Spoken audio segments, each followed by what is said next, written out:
Hey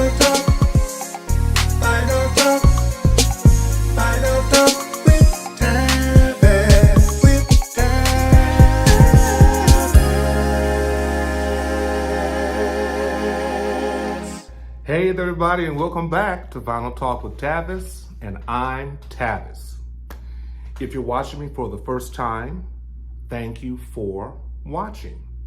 And if you've been watching me for a long time or a while, thank you for coming back.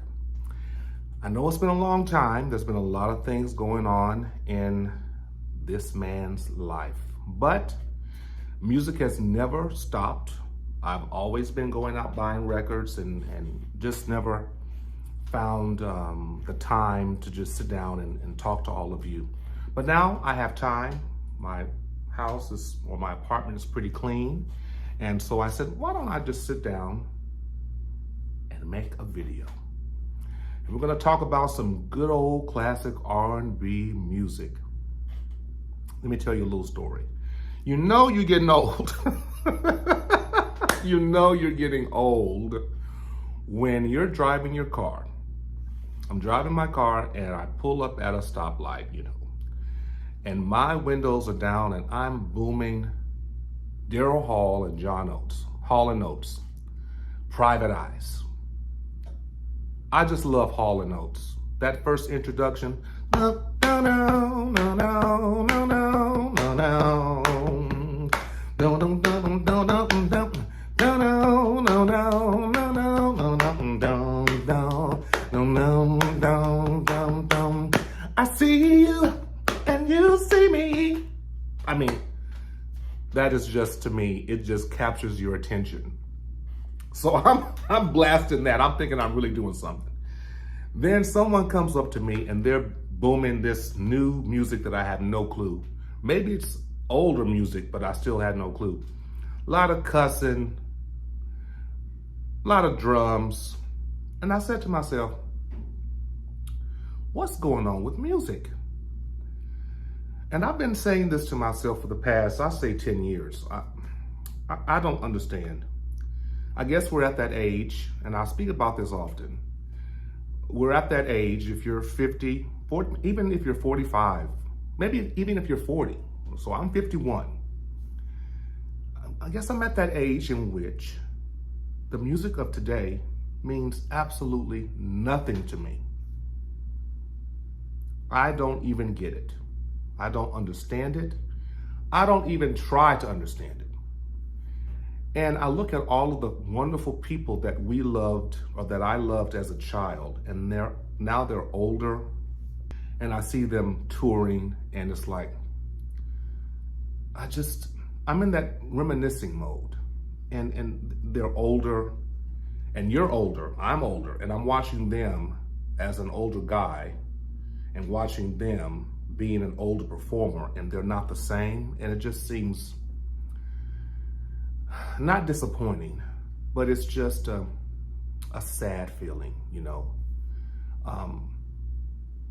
We're gonna get to the music that I'm playing, or the records that I wanna show, but I just had to speak my mind today about this. Like Diana Ross is still touring, and she is 79 years old. And I just saw a video of her on TikTok, and she's singing, I think she's singing The Boss. Fancy me, thought I had my degree in love. And she sounded so good. And I thought to myself, is that auto-tune, or is the microphone rigged in which they can make her voice sound even better? And I just really listened to it, and it's really her voice. Now, I could be wrong, and her background singers were the bomb. I'm like, that's real music. And she was elegant. She has on her beautiful dresses. Her hair is still spectacular, and she's just I want to say she's a princess. I want to say she's a queen. I want to say that she's just everything that I loved about her even when I was a boy. My first celebrity crush. But the music of today, I mean, even as a teacher, I was talking to one of my colleagues, and I said, when I was a boy, one of the things that we love to do as children is to during recess, we would get together, some of us who really enjoyed music, we would try to sing. I mean, some of us couldn't sing a tune, but we were really trying to sing, and we were dancing and having a good time. And these days, as a teacher, I don't see that in children. I don't see any type of, at least from my standpoint, and as a music teacher as well, I don't see the passion and the positive outlook of music that I had when I was a child, and even my friends had as young people growing up. I don't see that in our children. It's like something is missing artistically in their lives. So when they come into my room, I try my best to instill music or to teach music to them that is uplifting and inspiring, but also has a wonderful beat. And I also want to know, what are they listening to? And some of them don't listen to anything. They say, Mr. Miller, I don't listen to anything. And I'm like, wow. When I was their age, I knew, even if a person was not really into music, we knew artists. We knew Diana Ross. We knew Stevie Wonder. We knew Michael Jackson. We knew Madonna. We knew Whitney Houston. We knew Dionne Warwick. We knew the Temptations. We knew even the people that were before our time, because our parents were teaching us about the OJs, and they were teaching us about Karen Carpenter, and they were teaching us about Barbra Streisand, Liza Minnelli. I knew about these people. Didn't like all of them, but I knew of them. But some of my children, man, they don't know. They're probably, it's almost as if I mentioned Beyonce, some of them, they're like, who is that? I'm like, who do you listen to? Who inspires you musically? Who inspires you artistically? I could be wrong, but if you have that same type of feeling, comment below and let me know. Maybe I'm not as knowledgeable in what the young people are listening to these days, at least kids from 1st grade to 5th grade, even 1st grade to 7th grade, I would say that. Something is missing. What could it be? I can tell you what's not missing in my life, the vinyl that I've been listening to. Let's start with some 45s, shall we? Now, for the past 2 days, I've been just having a ball with all of my 45s. I have like maybe 500. Most of them I don't listen to, but these are the ones I've been really loving recently. This is Barbra Streisand with Donna Summer singing, what's that song? Oh my Lord. It's raining, it's pouring, my love life is boring me to tears. After all these years, another, and then Barbra Streisand hits that note.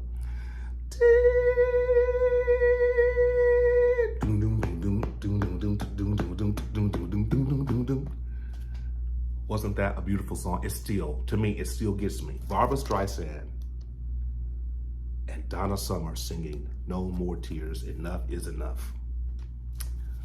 Oh my heavens. And then I've been listening to, this is gonna be a long video it seems. Then I've been listening to George Benson. Turn your love around. Dum, dum, dum, dum, dum, dum. I could show you how. What a jam. Oh my Lord. That's still a jam. An oldie but goodie. This is Little Richard. Long Tall Sally. Long tall Sally, but down the band. I don't know the words. You know I don't know the words. Sometimes I just don't know the words. But the music sounds so good. I've been listening to the fantastic Shirley Jones. Do you get enough, get enough, get enough, get enough love? I wanna know. What a great tune. a #1 song too back in the day. And of course, I was talking about Diana Ross. Reach out and touch somebody's hand. Make this world a better place if you can. I'm gonna teach my students that song. Oh, my kids have been learning about We Are the World. And we're gonna be singing that song, at least my second graders will be singing that song this upcoming week. They absolutely love it.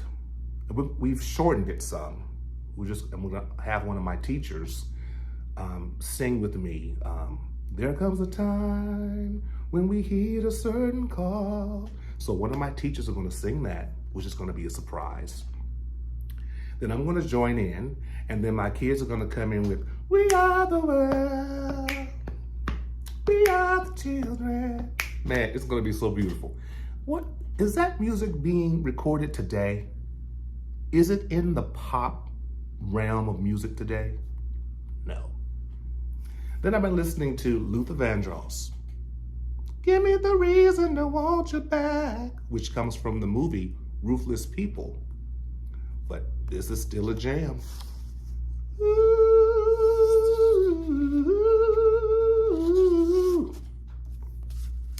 And of course, you can't go wrong with anything by Whitney. How Will I Know? I've been listening to her. I've been listening to the Sister Sledge album. I have the 33 and I have the 45 of We Are Family. I got all my sisters with me. Is that what that's showing? Let me show it to you like that. Yeah, We Are Family. Strangely, the kids know about that. When I start playing it, they know it. And I can play it because it's safe music. It's not explicit. There's no explicit lyrics. And this is Me and Mrs. Jones. We got a thing going on, which is by the fantastic, lovely Billy Paul. My. And just a few more. The Staple Singers, I'll Take You There. Doom, doom, doom, doom, doom, doom, doom, doom, doom, doom. Great song. And lastly, for my 45s, it's fun to stay at the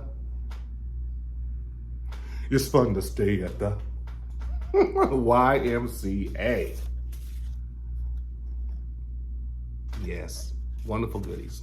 Now, this is kind of a sentimental thing. This is from my CD collection. And I'm looking through my dad's car. You know, he passed away in 2020. So it's coming up on about 3 years in December. So I think that's why I haven't been making lots of videos as well, because I've been dealing with some serious, I wouldn't really call it depression, but just, I guess I would call it depression. You know, when I don't think you ever get over the loss of a parent, especially if that parent was a model parent, and my dad was just everything to us. He was the breadwinner. He was the disciplinarian. He was the person who did most of the physical work in the yard. He tried to teach me how to do things, and I would just dread it. And so when he passed away, I had his car for a while. And I found in his car, which was like his retirement car, I found this.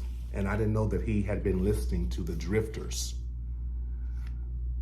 In fact, it was in his truck. Yeah, it was in his truck because he had a CD player in the truck. And he had a pretty large CD collection that I didn't know that he was listening to CDs. He even had my CD in there, my Unity CD, which I recorded in 2011, came out in 2012. And so I've been listening to the Drifters. And this is a 3 CD set. And I think one's gonna fall out, so pardon me as I fix this, but he loved the Drifters. And I think it's a 3 CD set, but I think this is just an extra CD. I think he had purchased another one as well. And so he was, you know, he was in his 60s, and still loving the music of his youth. So I guess that's where we are now. Loving and still honoring the music of our youth. So now let's get to my big records, I call them. I found this at Halsey Records here in Kansas City, Missouri, which is another, I think I've spoken about this place before. It's a wonderful, it's a great, did I get it at Halsey Records? No, I think I got this at Seventh Heaven. Me and a friend went to Seventh Heaven, and that's a great place too. They have more than just records, but we won't get into that. But Seventh Heaven is a great place to find good, any type of record you want. This is Ashford & Simpson. This album is called High Rise. And I tell you, it is one of my favorite albums to listen to. I love the inside cover. I love that picture. You know, Ashford & Simpson, they wrote many famous hits for many people. For Marvin Gaye and Tammy Terrell, for Diana Ross. In fact, they wrote Reach Out and Touch for her. They also did the new arrangement of Ain't No Mountain High Enough for her, in which she talks a lot. And there's a wonderful guy I want to, another YouTuber that I want to bring to your attention. He is a fantastic commentator on his favorite artists. I'm gonna put his, you'll see it right here. I forgot his name, but it'll be right here. And it's also, I'm gonna have a link in the description. He is a fantastic commentator when it comes to the people that he loves to listen to. He loves Diana Ross, like me. He loves Dionne Warwick. He loves Barbra Streisand. And he talks about like his favorite albums of Diana Ross and series. So especially when she was with Arista, and he talks about each album. He talks about her outfits. He talks about her concerts. He's very well knowledgeable. And so I want you to check him out and tell me what you think about him. He's really cool. And this is Deniece Williams, and this album is called Water Under the Bridge, which features, yeah, I got this from Halsey Records. It features her song called Never Say Never, which has Jermaine Stewart singing background. Now, Jermaine Stewart was the guy who sang the song, "We don't have to take our clothes off to have a good time. Oh no, we could dance and party all night and drink some cherry wine, So at this time, he was a pretty hot person to have around as a background singer. So when this came out, I mean, I just loved Never Say Never. There's a great video that features Jermaine Stewart singing with Deniece Williams. I love this back cover. Oh, wow. And I love how she also has this inside of the cover, or of the sleeve. I want to hang it up, but then I don't, I want to keep it preserved inside of the sleeve. But yeah, this is a great album. It came out in, when did this album come out? Pardon me, everyone, I'm trying to use my glasses. Oh, 1987. My glasses, these glasses don't have the prescription for reading. But 1987, what a great song that is. Then I found the best of the Tramps. Disco Inferno. I thought that was all she wrote, but there are so many great songs from the Tramps, everybody. The Night the Lights Went Out. That's Where the Happy People Go. Hooked for Life. I love Hooked for Life. A Disco Party. Soul Searching Time. Body Contact Contract. No, what a title. And I Feel Like I've Been Living on the Dark Side of the Moon, and Seasons for Girls. So this is the best of the Tramps. I don't think there's a picture of them in here, but they have just awesome album covers. So if you're interested in this, I'd highly recommend it. But Disco Inferno, which was also on the Saturday Night Fever soundtrack, It's about 10 minutes long, and I love every minute of it. Just keeps you wanting to dance. And this is the one and only Queen of Soul, Aretha Franklin, Get It Right, produced by Luther Vandross. What an album this is. I must be honest, my favorite song on this album is Get It Right. That drum introduction is just killer. I think that when she worked with Luther Vandross, it was one of the highlights of her career. But this came before Freeway of Love, which really catapulted her even further into the pop arena.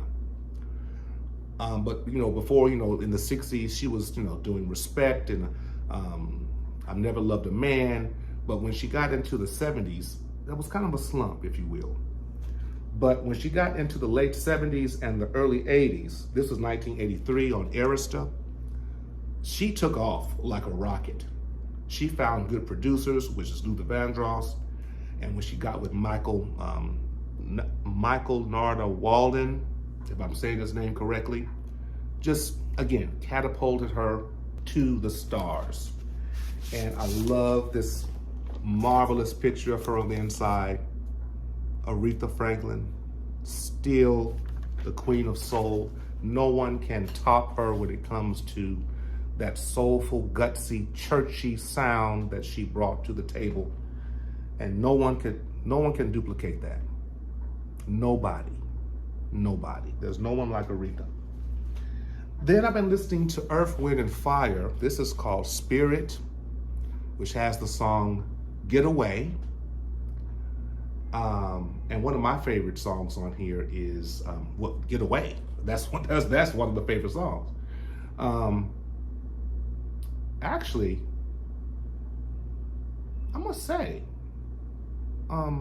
every song on here is wonderful. You got those records in which there's no skip. You just listen to every song and you feel happy listening to every song. And this album is one of them. Spirit, which came out in 1976. And, here's the album itself. And let's see if it has a picture. I want to just ask this. I might use this as a backdrop or a background. I think I'll take a picture of it. Yeah, I'm going to keep this out. That's that's nice. I'm going to use that. I may put this in my thumbnail. Oh, you'll see. I'll try to work it out. Then we have Cheryl Lynn. Do any of you all remember Cheryl Lynn? Now, she's still around, but she came up with that song, 1, 2, 1. What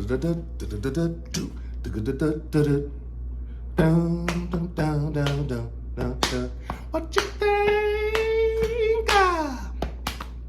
What you feel now? What you love now? To be real. Now, she worked with Jimmy Jam and Terry Lewis on this album. And one of the standouts is It's Gonna Be Right. That's one of the standouts.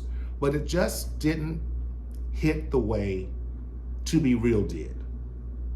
But I must say that I love this album cover. That makeup is on point. Her hair is on point. Let's see what the inside looks like. Usually there's a picture on the inside. No, just a lot of reading.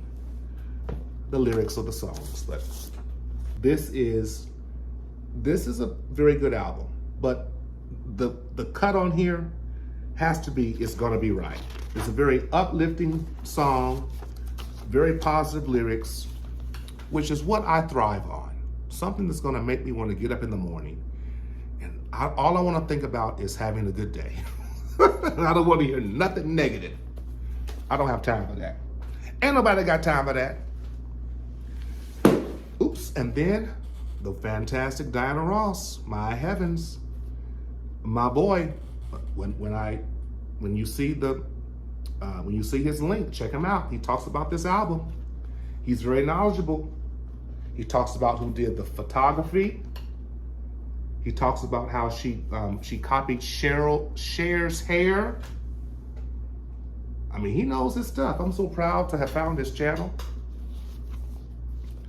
But this Swept Away, which is produced by Daryl Hall. Swept Away. I dropped the record. Oh my heavens, Tavis, be careful. Oh, but it's in marvelous condition. Other than the fact I just dropped it, we'll see. But it's still great condition. It looks spanking brand new, does it not? Look at that. And I haven't even cleaned it. Fantastic.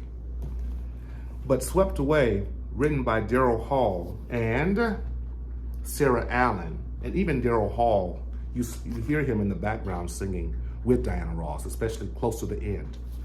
What an awesome, awesome album. When this came out, I tell you, first of all, Tina Turner was out as well with Private Dancer. So this came out in 1984. So I was like, ooh, Diana Ross is trying to be like Tina Turner. Remember when Tina Turner's hair was so wild in the Private Dancer album cover and in her concerts and in her life period, her hair just got crazy wild. So it's like Diana Ross joined in. That's what I think. But other people say she was copying Cher. But you know, back in the 80s, I mean, hair was everything. I don't know if it's as much as it was back then, but I mean, women's hair was so poofed up with hairspray, and it was something. The 80s were just magical. And I have two more here. Oh, maybe three. I have Archie Bell and the Drells. Do y'all remember them? I think one of their greatest hits was Tighten Up. But this album came out in the year of 1975, and it features Let's Groove, Everybody Move. And if I'm not mistaken, the song is McFadden. No, that's the writers. McFadden and Whitehead. They wrote Ain't No Stopping Us Now. Ain't no stopping us now. We're on the groove. Remember that? I could not get enough of that song back in the day when it first came out on the radio.